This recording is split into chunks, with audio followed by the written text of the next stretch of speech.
सैयर बिल्कुल थक चुकी थी। उसने कभी सोचा भी नहीं था कि सच बोलने की इतनी बड़ी सजा मिल सकी है। कोर्ट के बाहर भीड़ उसका मजाक उड़ा रही थी। लोग कहते, ये लड़की पैसे के लिए ड्रामा कर रही है। कमरान जैसा शरीफ आदमी ऐसा कुछ कैसे कर सकता है। सैर की आंखों में आंसू भर आते, लेकिन वो चुपचाप सर झुकाकर निकल जाती। उसका दिल टूट चुका था, मगर हिम्मत अब भी जिंदा थी। मोहल्ले के लोग तो और भी ज्यादा जलील कर रहे थे। अलग अलग घरों से आवाजें आती, हमारे मोहल्ले में इसका कोई काम नहीं, बदनामी फैला रही है, यह लोग यहाँ नहीं रहेंगे। सहर रात को जब घर पहुंची तो उसकी अम्मी रोती हुई बोली, सहर हम ये घर छोड़कर जा रहे हैं, लोगों का फैसला लग चुका है। सहर चुप, उसने किसी को दोष नहीं दिया, सिर्फ एक बात बोली, अम्मी मैं गलत नहीं हूं, मैं हारूंगी नहीं। रात को सेहर अकेली बैठी थी। अंधेरा कमरे में गहराता जा रहा था। तभी दरवाजे पर हल्की सी दस्तक हुई। अली सामने खड़ा था, उसके चेहरे पर फक्र थी। अली ने धीरे से कहा, सेहर अगर तुम हिम्मत हार दोगी तो कमरान जीत जाएगा। मेरे पास एक सबूत है। कमरान ने किस वक्त किस किस को पैसे दिए, सब रिकॉर्ड में है। यह वीडियो सब कुछ बदल सकती है। शहर के दिल में एक नई रोशनी जगी। अगले दिन अदालत की वजह से भीड़ लगी हुई थी। शहर की वकील बिनीश कॉन्फिडेंट कदमों से कोर्ट में आई। उन्होंने जज के सामने कहा, माय लॉर्ड, हम एक नया सबूत पेश करना चाहते हैं। कोर्ट में सन्नाटा छा गया। जैसे ही वीडियो प्ले हुई, सबकी सांसें रुक गईं। स्क्रीन पर कमरान इंस्पेक्टर शफीकत को पैसों के बंडल दे रहा था। शफीकत बेचैन लग रहा था, पर कमरान गरूर से मुस्कुरा रहा था।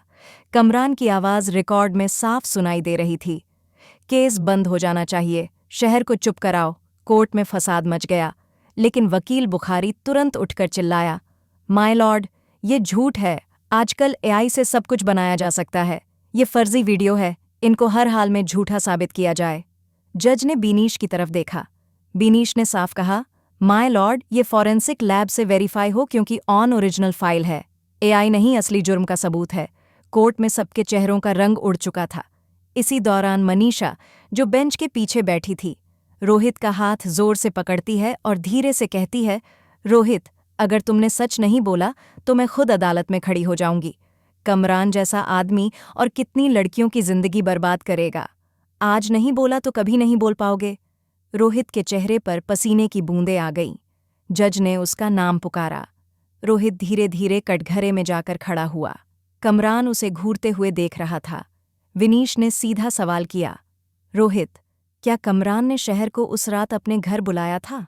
रोहित की रूह का बोझ टूट गया।